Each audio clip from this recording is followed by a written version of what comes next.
नज़ले की शिकायत है वे 12 महीने धूप में हल्के गर्म पानी से धूप में बैठकर ही स्नान करें।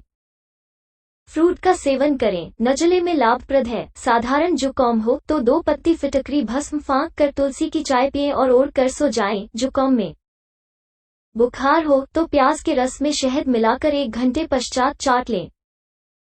राई पीसकर सूंघे व शहद में मिलाकर चाटें। लौंग 7 नग लीजिए, इन्हें 120 ग्राम जल में उबालिए। जब जल 30 ग्राम शेष रह जाए तो उतार कर नमक डालकर छान लीजिए। इससे जब भाप उठ रही हो तो उसका बफारा नाक को दीजिए। जब यह काढ़ा शीतल हो जाए तो पी लीजिए। नज़ला तथा जुकाम में लाभ होता है। कफ अधिक हो तो 100 ग्राम सरसों पीसकर उसमें 100 ग्राम हल्दी मंद आंच पर भूनकर मिलाकर इस चूर्ण को 5-5 ग्राम सुबह शाम शहद के साथ लेने से लाभ होता है। यदि अमरूद के फल को गर्म रख या बालू में भूनकर खाया जाए तो पुराने से पुराना जुकाम भी शीघ्र नष्ट हो जाता है। सर्दी जुकाम कफ खांसी पेट के कृमियों के लिए मूली के बीजों का चूर्ण फायदेमंद है। थोड़ी सी अजवाइन को गर्म करके पतले कपड़े में बांध लें और हथेली पर रगड़कर बार बार सूंघने से जुकाम में आराम होता है एवं सिर का भारीपन तुरंत मिट जाता है। 1 गिलास में पानी में थोड़ा सा अजवाइन लगभग 1 चम्मच एवं इससे 4 गुना गुड़ उबालें। उबालने पर जब आधा पानी शेष रहे तो छानकर गर्म गर्म ही पिएं एवं कुछोड़ कर सो जाएं।